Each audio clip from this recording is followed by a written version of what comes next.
What are the chances of an ordinary person successfully escaping from prison? This is a 12th century prison in England, which resembles a fortified fortress, keeping prisoners locked inside.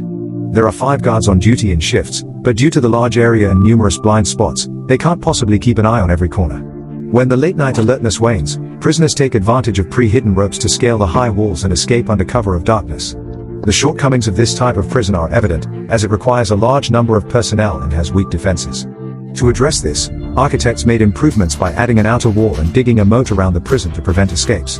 This type of prison structure was quite secure and was used for several centuries. However, as the number of prisoners increased, the size of the prison had to continually expand, leading to deteriorating safety and hygiene conditions. Later, architects redesigned the prison with individual cells instead of housing multiple inmates in one room. These cells were arranged in a circular fashion with a central watchtower, allowing guards to use spotlights to clearly see the movements of prisoners. While this design was highly secure, it required a lot of space. The prison had to be either wider or taller, making both surveillance and patrolling cumbersome. To address this, architects retained the watchtower but arranged the individual cells in a long corridor. This way, only a small number of guards needed to walk in a straight line to monitor hundreds of prisoners simultaneously. However, there were always some clever individuals who devised various methods to escape their confinement. For instance, in the Devil's Island prison, 3 inmates spent 2 years applying water from their toilet bowls to the walls daily, causing the concrete to gradually absorb water. Over time, the walls became sponge-like, developing cracks.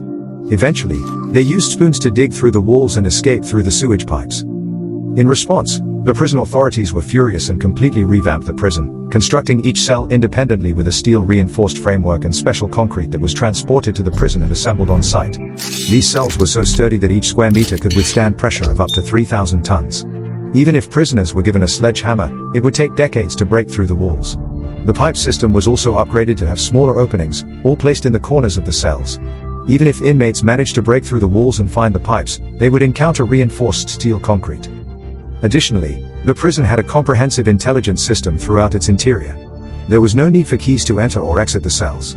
Everything from opening and closing doors to controlling lights and water flow was done with intelligent automation, discouraging any thoughts of escape from the prisoners.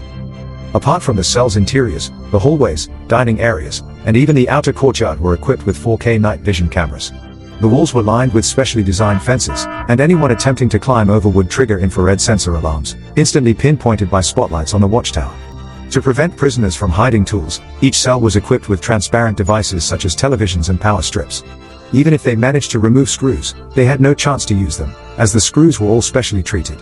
Daily scans with instruments would immediately confiscate contraband, with the individual's daily life closely monitored.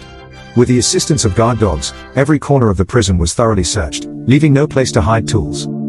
At the outermost perimeter of the prison, there was an additional layer of fencing with rings of razor-sharp blade mesh. Even if prisoners had wire cutters, as soon as they attempted to sever the mesh, the blades would spring back into their flesh, immobilizing them. Escaping from such a prison was virtually impossible.